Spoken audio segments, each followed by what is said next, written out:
حضرات گرامی،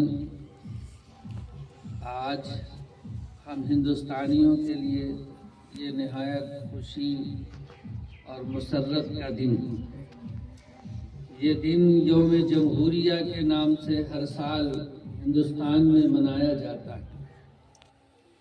دراصل ہمارا ملک جو برسوں انگریزوں کی غلامی میں رہا، سن 1947 میں ہمارے اسلاف اور بزرگوں کی قربانیوں اور جد و جہد کے بعد آزاد ہوا۔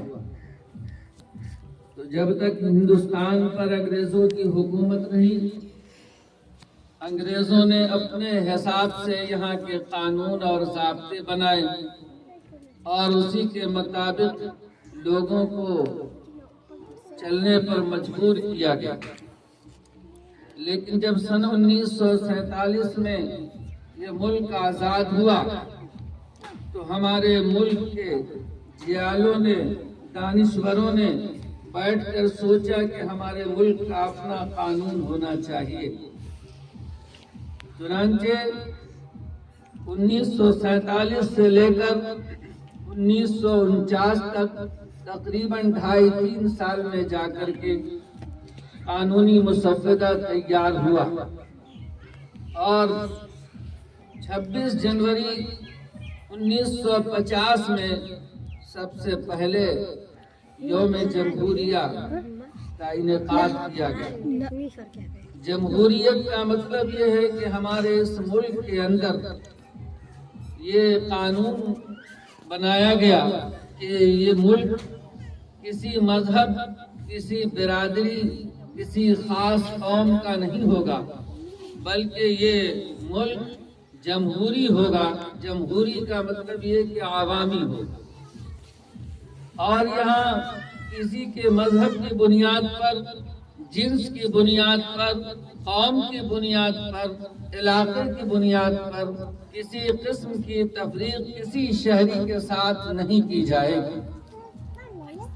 چنانچہ ہمارا یہ ملک قانونی اعتبار سے آج بھی بہت مضبوط ہے۔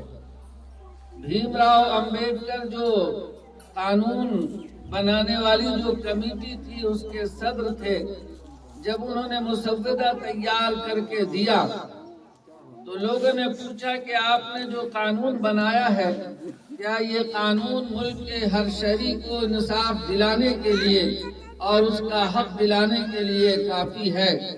تو انہوں نے جواب دیا تھا کہ قانون تو کافی ہے، لیکن قانون اصل میں نافذ کرنے والے کے اوپر ہے کہ یہ اس کو دیانتداری کے ساتھ نافذ کرتا ہے یا جانبداری کے ساتھ نافذ کرتا ہے۔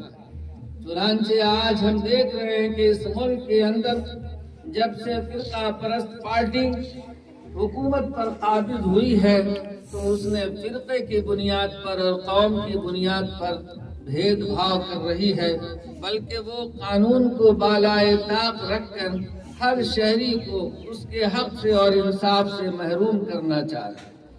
تو دراصل یہ قانون کی گڑبڑی نہیں، بلکہ قانون نافذ کرنے والوں کی گڑبڑی ہے، ان کی بددیانتی ہے، ان کا یہ ظلم و ستم ہے جو اس ملک میں ظاہر ہو رہا ہے۔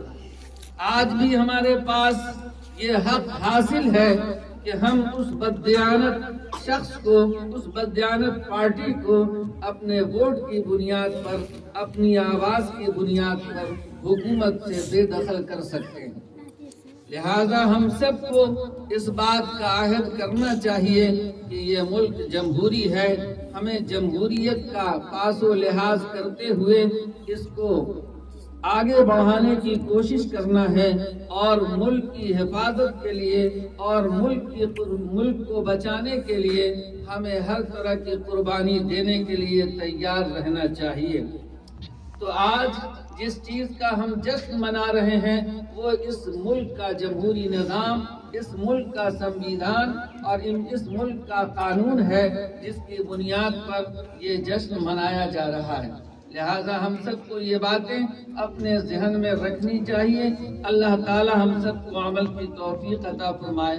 وآخر دعوانا الحمدللہ رب العالمین۔